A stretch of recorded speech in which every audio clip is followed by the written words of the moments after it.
Assalamualaikum warahmatullahi wabarakatuh. Alhamdulillahirabbil alamin alladzi yuhibbul muhsinin wa yarfa'u darajatil muttaqin.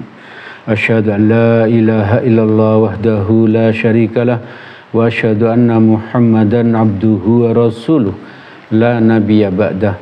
Allahumma shalli ala Muhammad wa ala alihi wa ashabihi wa man tabi'ahum bi ihsanin ila yaumiddin. Jemaah Majelis Taklim yang dirahmati oleh Allah, alhamdulillah kita diberi kesempatan oleh Allah untuk terus istiqomah ngaji. Semoga kita terus ditolong Allah agar kita bisa ngaji sampai kelak kita dicabut nyawa. Semoga dalam keadaan husnul khotimah. Amin amin ya rabbal alamin. Ibu bapak, saudara-saudara yang dirahmati oleh Allah, di antara kita ini tentu ingin kalau kita ini dianggap sebagai orang yang pintar, atau juga sebagai orang yang khusyuk, atau bisa juga kita ingin dianggap sebagai orang yang rajin beribadah.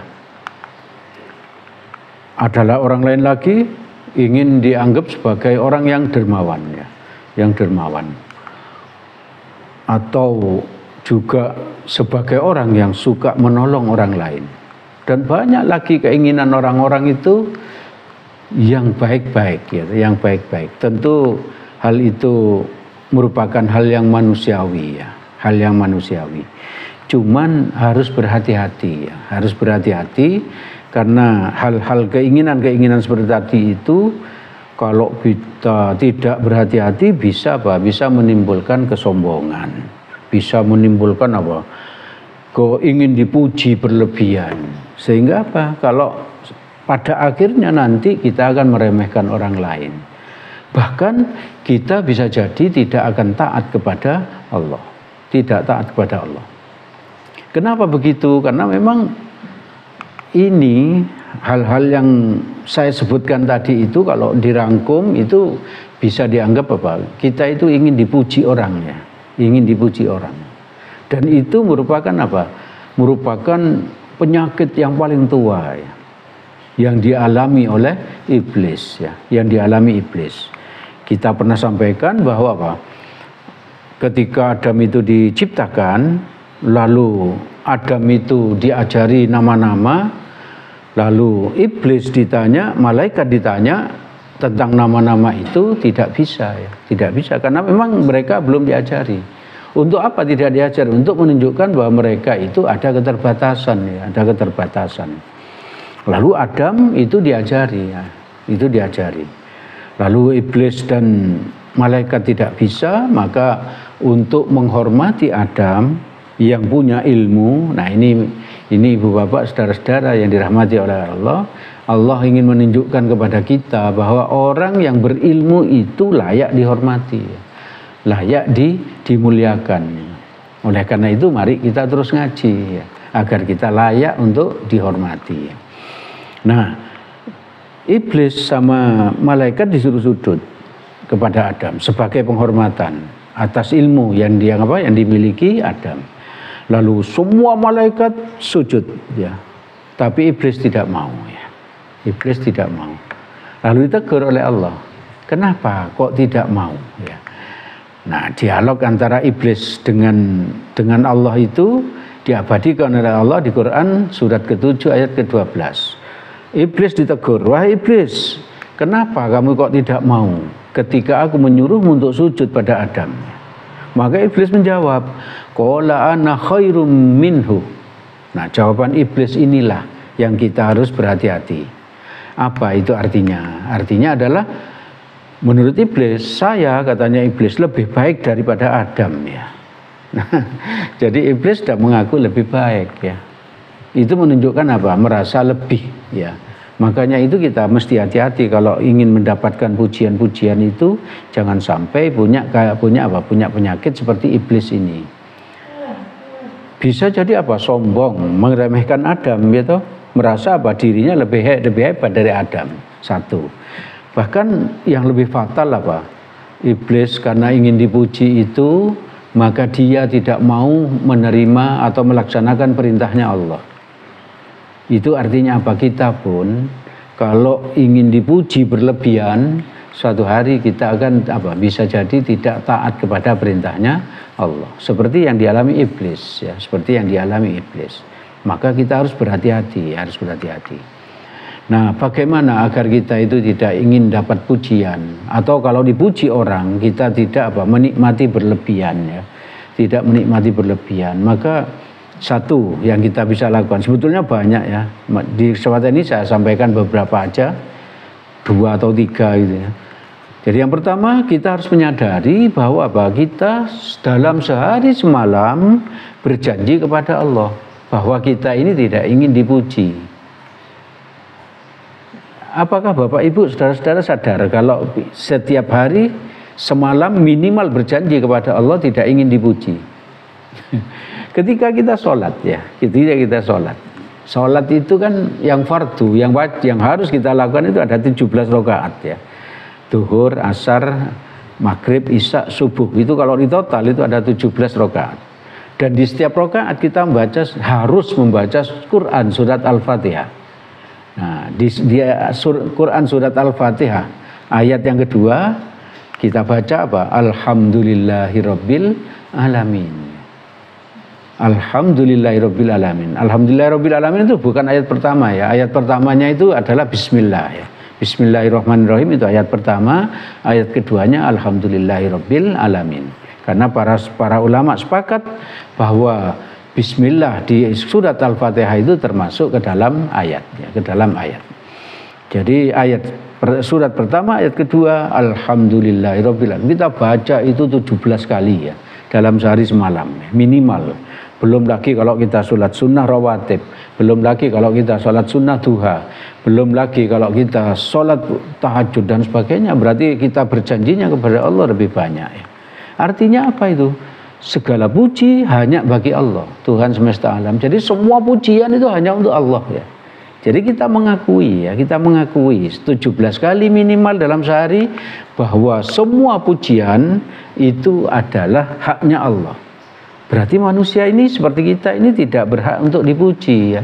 Tidak berhak dan memang tidak layak untuk dipuji. Apa yang kita bisa banggakan sehingga kita harus dipuji? Enggak ada ya. Kita ini enggak bisa apa-apa ya.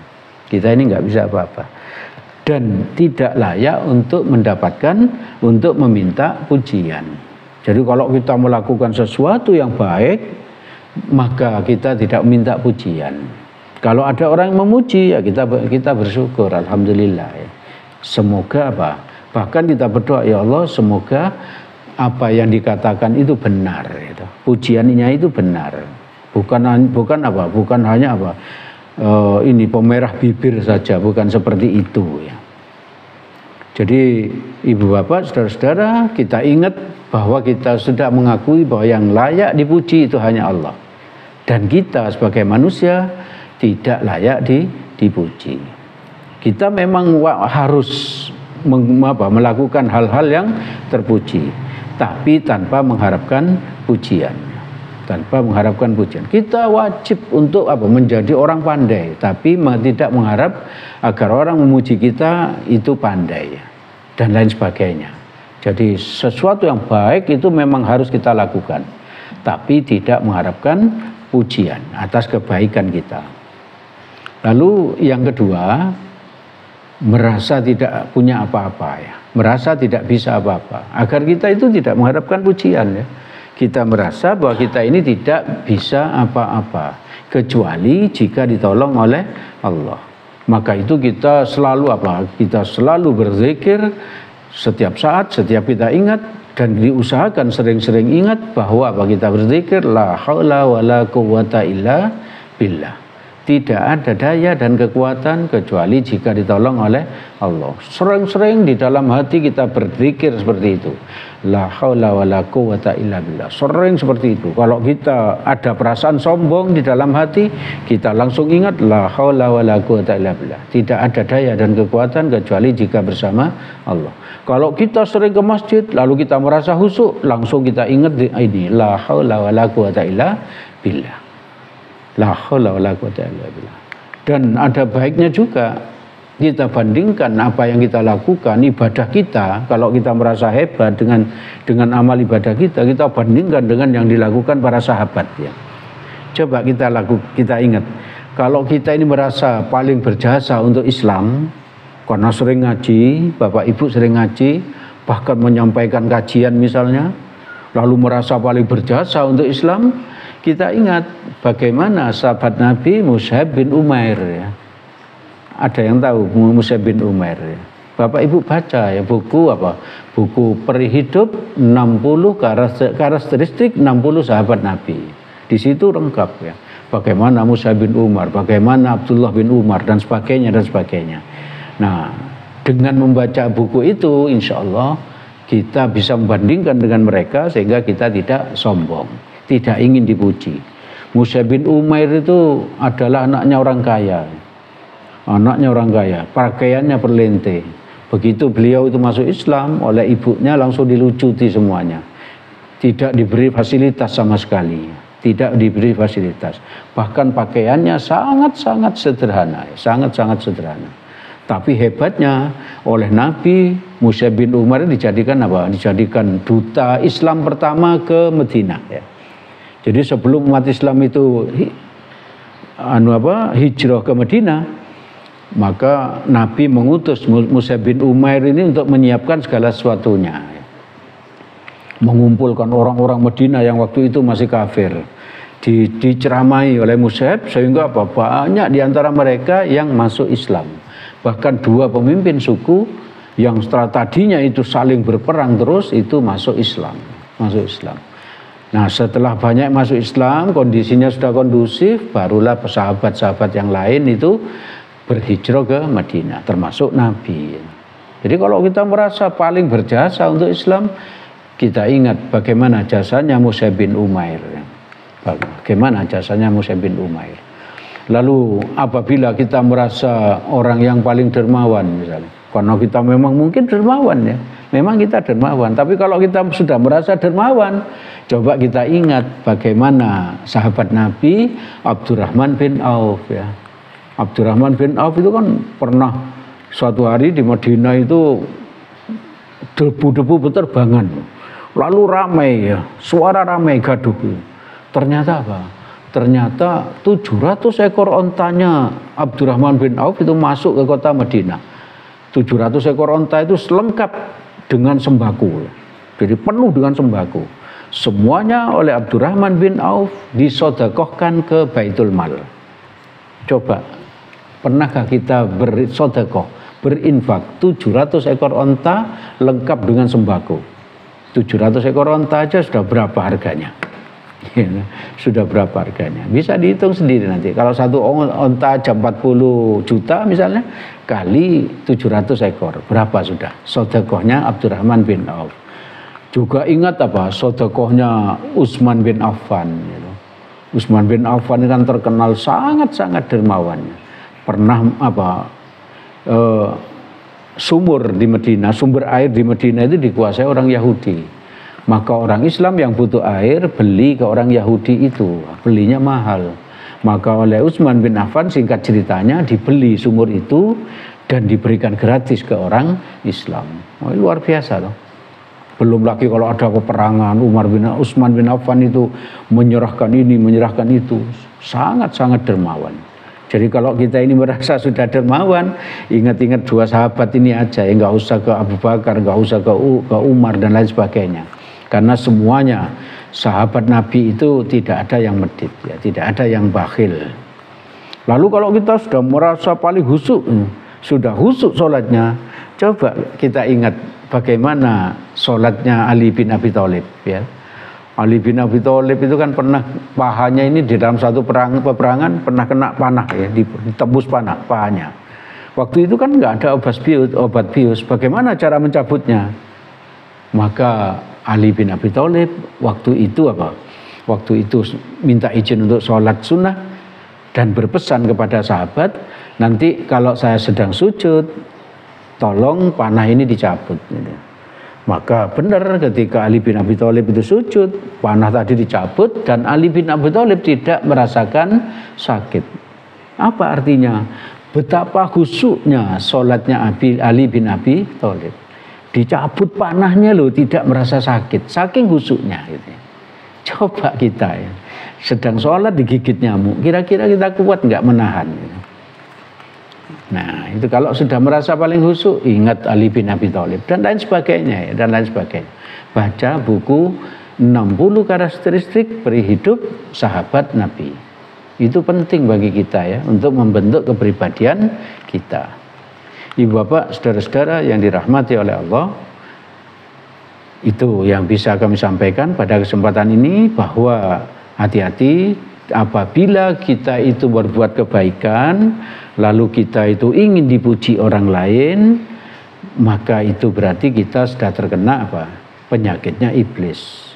Nah, agar kita tidak terkena itu, maka yang pertama kita lakukan tadi adalah apa? Kita ingat janji kita pada Allah, bahwa pengakuan kita kepada Allah bahwa hanya Allah yang layak dipuji, sedangkan manusia tidak layak ya, tidak layak.